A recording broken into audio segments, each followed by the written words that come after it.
ಪ್ರಖ್ಯಾತ ಕವಿ ಎಚ್.ಎಸ್. ವೆಂಕಟೇಶ್ ಮೂರ್ತಿಯವರು ನಿಧನರಾಗಿದ್ದಾರೆ ಅನ್ನೋದರ ಮಾಹಿತಿ ಸಿಗ್ತಾ ಇದೆ. 80 ವರ್ಷಗಳ ಸುದೀರ್ಘ ಜೀವನವನ್ನು ನಡೆಸಿದ್ರು. ಆದರೆ ಕಳೆದ ಕೆಲ ದಿನಗಳಿಂದ ಅನಾರೋಗ್ಯದ ಕಾರಣಕ್ಕೆ ಚಿಕಿತ್ಸೆಯನ್ನ ಪಡಿತಾ ಇದ್ರು. ಅನಾರೋಗ್ಯದಿಂದ ಎಚ್.ಎಸ್. ವೆಂಕಟೇಶ್ ಮೂರ್ತಿಯವರು ಬಳಲ್ತಾ ಇದ್ರು. ವಯೋಸಹಜ ಕಾಯಿಲೆ ಅವರನ್ನ ಆವರಿಸಿತ್ತು. ಚಿಕಿತ್ಸೆಗೆ ಅಂತ ದಾಖಲಾಗಿದ್ರು. ಅದರ ಚಿಕಿತ್ಸೆ ಫಲಕಾರಿಯಾಗಿದೆ. ಕೆಂಗೇರಿಯ BGS ಆಸ್ಪತ್ರೆಯಲ್ಲಿ ನಿಧನರಾಗಿದ್ದಾರೆ.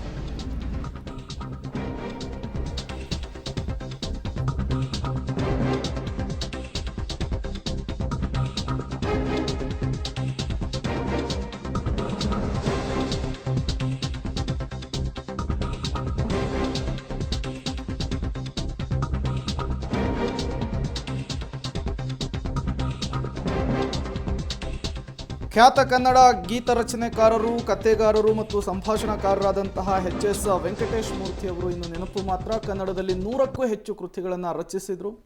ಕನ್ನಡದ ಖ್ಯಾತ ಕವಿ, ನಾಟಕ ರಚನೆಕಾರರು ಕೂಡ ಹೌದು, ಸಾಹಿತಿಯೂ ಕೂಡ ಹೌದು.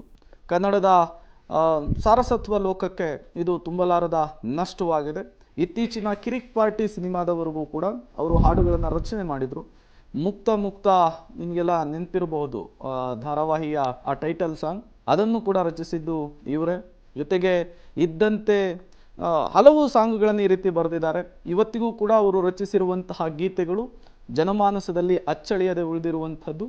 ಇವತ್ತಿಗೂ ಕೂಡ ಆ ಸಾಂಗುಗಳು ಜನರ ಕಿವಿಯಲ್ಲಿ ಗುಯ್ಗುಡ್ತಾ ಇರುವಂಥದ್ದು.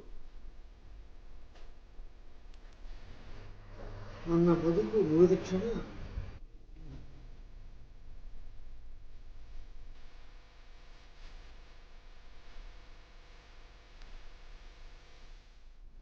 ಹಿರಿಯ ನಿರ್ದೇಶಕರಾಗಿರುವಂತಹ TN ಸೀತಾರಾಮನ್ ಅವರು ನಮ್ಮ ಜೊತೆಗೆ ಸಂಪರ್ಕದಲ್ಲಿದ್ದಾರೆ. ಸರ್ ನಮಸ್ಕಾರ. ಅತ್ಯಂತ ದುರ್ದೈವದ ಸಂಗತಿ ಅಂದರೆ ನಾವಿವತ್ತು ಕನ್ನಡ ಲೋಕಕ್ಕೆ, ಅದರಲ್ಲೂ ಕನ್ನಡ ಸಾಹಿತ್ಯ ಲೋಕಕ್ಕೆ ತಮ್ಮದೇ ಆದಂತಹ ಕೊಡುಗೆ ಕೊಟ್ಟಂತಹ ಎಚ್.ಎಸ್. ವೆಂಕಟೇಶ್ ಮೂರ್ತಿ ಅವರನ್ನು ಕಳ್ಕೊಂಡಿದ್ದು.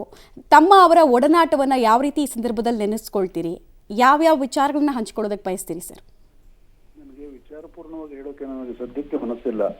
ಆದರೆ ಅವರು ನನ್ನ ಧಾರಾವಾಹಿಗಳು ಮತ್ತು ಅದರ ಹಾಡುಗಳು ಅವರಿಲ್ಲದೆ ಇವತ್ತು ತಬ್ಬಲಿ ಆಗ್ಬಿಟ್ಟು ಮುಂದೆ ಯಾರ ಹತ್ರ ನಾನು ಮಾಡಿದ್ರೆ ಬರುತ್ತೆ ಗೊತ್ತಿಲ್ಲ.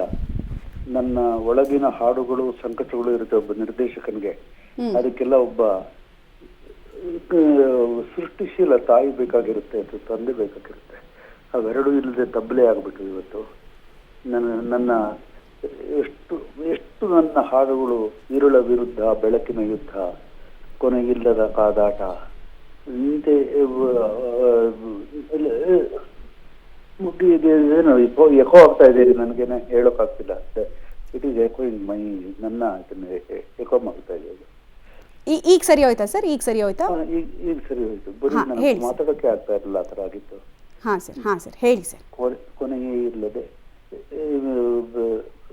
ಇರುಳ ವಿರುದ್ಧ, ಬೆಳಕಿನ ಯುದ್ಧ, ಕೊನೆಯಿಲ್ಲದ ಕಾದಾಟ, ತಡೆಯೇ ಇಲ್ಲದೆ ನಡೆಯಬೇಕು, ಸೋಲಿಲ್ಲದ ಈ ಹೋರಾಟ ಅಂತ ಒಂದು ತನ್ನಾವರಣವೇ ಸೆರೆಮನೆಯಾದರೆ ಜೀವಕ್ಕೆ ಎಲ್ಲಿಯ ಮುಕ್ತಿ.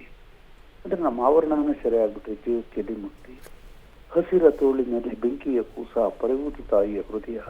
ಪ್ರಕೃತಿಯನ್ನು ಹಸಿರು ಕೂದಿದೆಯಲ್ಲ, ಹಸಿರು ಕೂಸು, ಅದು ಹಸಿರ ತೋಳು, ಅದು ಮನುಷ್ಯನು ಅನ್ನುವಂತ ಬೆಳಕಿನ ಬೆಂಕಿಯ ಕೂಸು, ಮನುಷ್ಯ ಬೆಂಕಿಯ ಕೂಸು. ಅದನ್ನು ಪರಿಯುತ್ತೆ ಆ ಪ್ರಕೃತಿ ಇಲ್ಲದೆ ಹೋದ್ರೆ ನಾವೆಲ್ಲ ಸುಟ್ಟು ಹೋದಾಗೆ. ಈ ತರ ಅನೇಕ ಸಾವಿರ ಸಾಲುಗಳು ಅವ್ರು ಬರೆದವರು. ನಾಯಿ ತಲೆ ಮೇಲಿನ ಬುದ್ಧಿ ಸಂಸಾರ, ಸಂಸಾರ, ಆತರ ನನ್ನ ಮತದಾನ ಚಿತ್ರಕ್ಕೆ ಒಂದು ಹಾಡ್ಬೇಕು ಅಂತ ಹೊಡೆದಾಗ ನಾನು ಅಶ್ವಥ್ ಹೇಳಿದ್ರು, ವೆಂಕಟೇಶ್ ಮೂರ್ತಿ ಕೇಳು ಅಂತ. ಲಾವಣಿ ತರ ಇರಬಾರ್ದು ಅಂದ್ರೆ ಎಚ್.ಎಸ್. ವೆಂಕಟೇಶ್ ಮೂರ್ತಿ ಕಾವ್ಯ ತರ ಹೇಳ್ತಾರೆ ಅಂದ್ರು. ಅಥವಾ ಯಾವುದೋ ಒಂದು ತೀರಾ ಅತಿ ಭಾವುಕವಾಗದೆ, ಯಾವುದೋ ಒಂದು ರೀತಿಯಲ್ಲಿ ನನ್ನ ವಿಷಾದಕ್ಕೆ ತಳ್ಳುವ, ಅತಿ ರೋಧನವಾಗದೆ, ನಿಧಾನಕ್ಕೆ ವಿಷಾದವಾಗಿ ತಳ್ಳೋ, ಮತ್ತು ಅದ್ಯಾವ ತುಂಬಾ ಟ್ರಬಲ್ ಕೊಡ್ತಾ ಇದ್ದೀರಿ ನಿಮ್ಮದು. ಒಂದ್ ಸ್ವಲ್ಪ ಟೆಕ್ನಿಕಲ್ ಗ್ಲಿಚ್ ಇದೆ ಸರ್. ಈಗ ಸರಿ ಮಾಡ್ತಾ ಇದ್ದಾರೆ, ಸರಿ ಆಗಿದೆಯಾ ಈಗ? ಈಗ ಸರಿಯಾದ ಎಲ್ಲ ಮುಗಿದ ಮೇಲೆ ಸರಿಯಾದ್ರೆ ನನಗೆ ಹೇಳಿ, ಆಮೇಲೆ ಬೇಕಾದ್ರೆ ತಗೊಳ್ಳಿ, ಇನ್ನೊಂದು ಸರ್ತಿ ಮಾಡ್ತೀನಿ ಬೇಕಾದ್ರೆ. ರೈಟ್ ಸರ್, ಇವಾಗ ರೈಟ್ ಸರ್, ಇದೇನು ತುಂಬಾ ಅದು ನನ್ನ ಕಿವಿಗೆ ನಮಗೆ ಹೊಡಿತಾ ಇದೆ.